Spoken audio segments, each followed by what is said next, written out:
Hi everybody. If you watched my video yesterday, I did I added a little extra, um, I did an addition at the end to where I talked about my goals for 2024.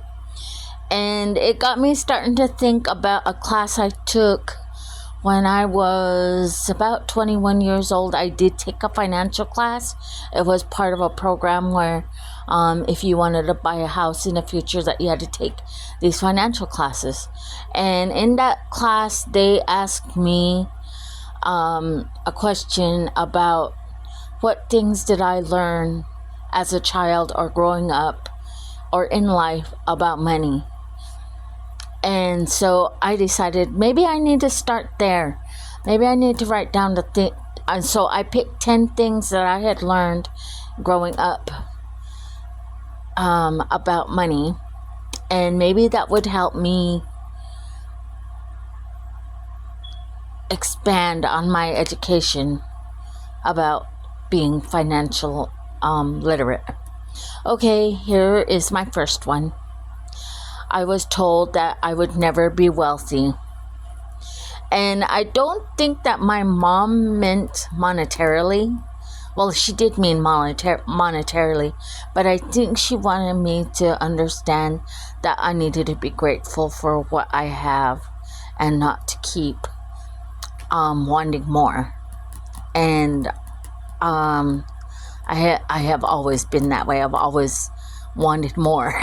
I don't know if that's just human nature, but that's me. Okay, and the second one was bills come first.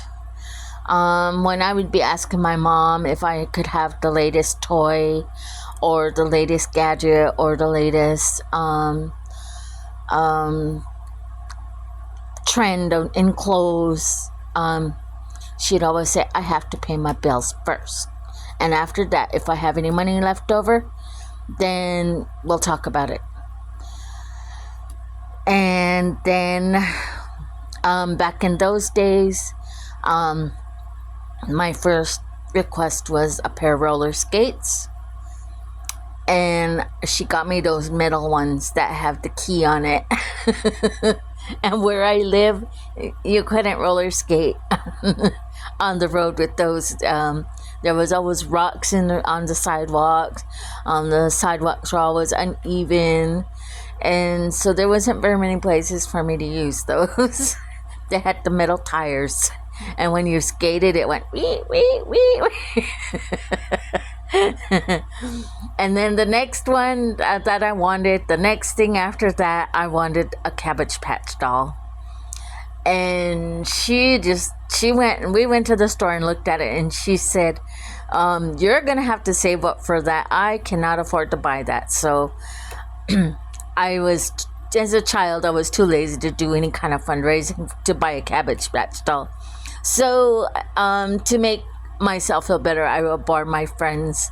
My friends would let me borrow their Cabbage Patch dolls, and I'd get to carry their Cabbage Patch doll around for maybe 5 minutes during recess, because they didn't want to let go of their Cabbage Patch dolls, but they wanted me to, have have fun too and carry a Cabbage Patch doll. And then, because they were an expensive item, oh, can I have my Cabbage Patch doll back? And so I'd have to give the doll back, And then after the Cabbage Patch doll, it was an Atari. I wanted an Atari game, but back then they were pretty expensive, and so I couldn't have an Atari game. But yeah, so anyways, bills come first was her thing that I always heard her say. All right, the third thing, save your money. When I first got my first job, I got paid $3.75. And I got my little $300 check every 2 weeks, and she'd make me put everything but $20 away. I'd have to save the majority of it, and I'd get $20. And by my junior year, I learned to spend $10 every payday on my school supplies.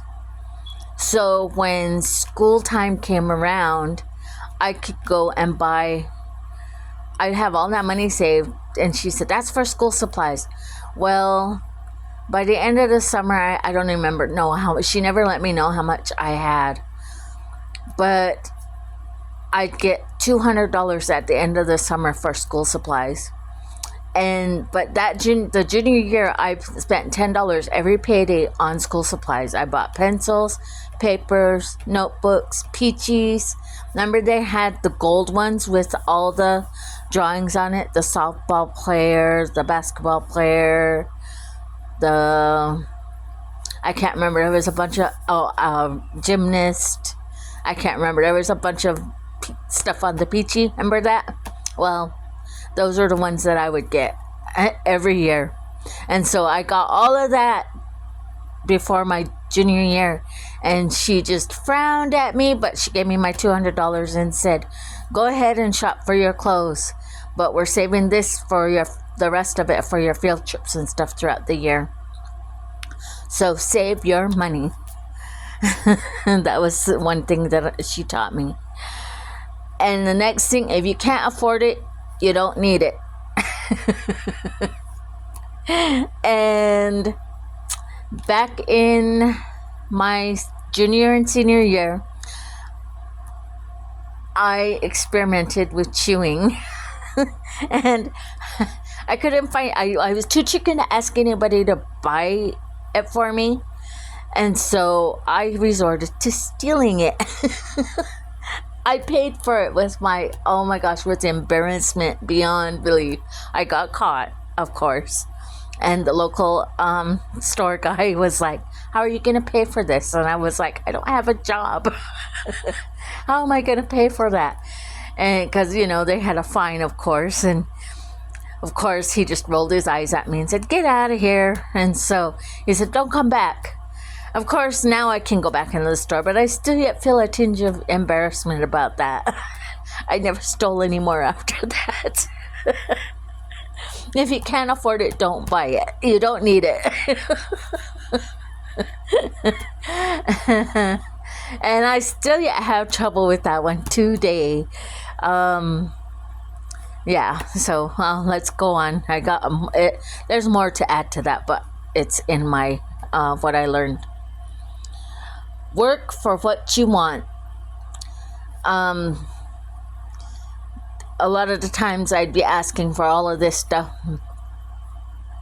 the stuff that I was talking about earlier, and she'd say, you have to work for it. If you want it, you got to work for it. You got to make the money for it. And she always like for fairs, and we have powwows and stuff like that in the summertime. We'd go to the berry fields and pick berries, and I never fill the crates. I just touch the bottom of the crates with my berries and take them up and get like $2. I think I get about $12 a day. And so yeah, but I'd still, by the end she would match me with what I made, and I'd always get money for the fairs and stuff. So yeah, work for what you want. Oh, and sometimes I'd have lemonade sales or food sales. She'd bake pies, or we'd make cakes and cookies and stuff and have sales like that. It was a lot of fun.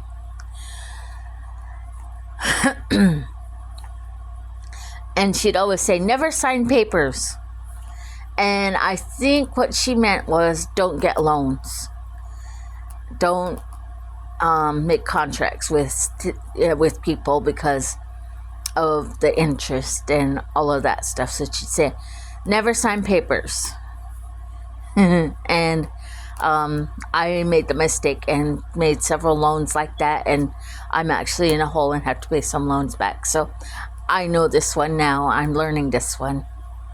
My next one, never borrow money, goes with never sign papers, because you have to pay it back with interest, and you're wasting your money by doing the loans. Figure it out. I would be like stumped about, How can I afford to pay my bills? How can I save my money? How can I, work for what I want when my job's not paying me enough? How can I pay for my loans? And, if I ask her, how do I do this? Or what do I do? Or, she'd just say, figure it out. And so a lot of the times that comes back to, writing stuff down and figuring it out and trying to figure out, thinking outside the box sometimes. Taking classes to learn financial literacy. You're never too old to learn something new. Number 9, get an education. Now, I went to college for 1 year and I dropped out. It wasn't for me. I wanted to work and I wanted to get paid, and I never finished getting a degree. But you can get your education in other ways. You can read books. You can take evening classes at your local college for certain, like, computers, or maybe you want to learn how to sew, or maybe you want to learn how to do Pilates, or and you can monetize on that, and learn how to do different trades. You can go to trade school, you can learn on the job. There's all sorts of ways to get an education. Make goals and meet them and never give up. Those were things that she told me all the time, to write stuff down, to make those goals and meet them, and never to give up. So that is my my video for today on how to start figuring out how to start. I'm trying to think of the words. This is the beginning of your financial literacy journey. You need to start writing down what you learned about money, about finances, about the literacy of finances, about what you learned about the dollar, my almighty dollar. That's what she used to call it, the almighty dollar.